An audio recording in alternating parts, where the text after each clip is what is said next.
collision impact energy. So what would actually happen after the moon's catastrophic impact with Earth? Well, the immediate aftermath would be a global firestorm of unimaginable scale. The tremendous energy from the collision would superheat the atmosphere, igniting every combustible surface across continents.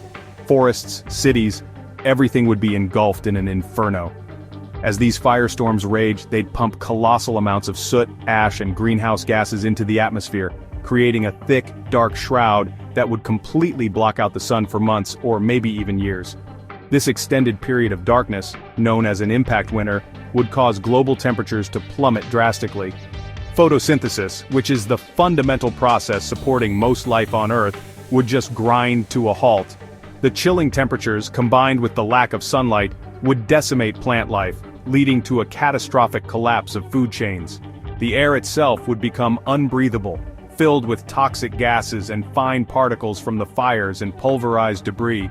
Surviving any initial impact would only be the beginning of a desperate struggle against a dying world, one that's been transformed into a barren, frozen landscape where the conditions for life as we know it would basically cease to exist.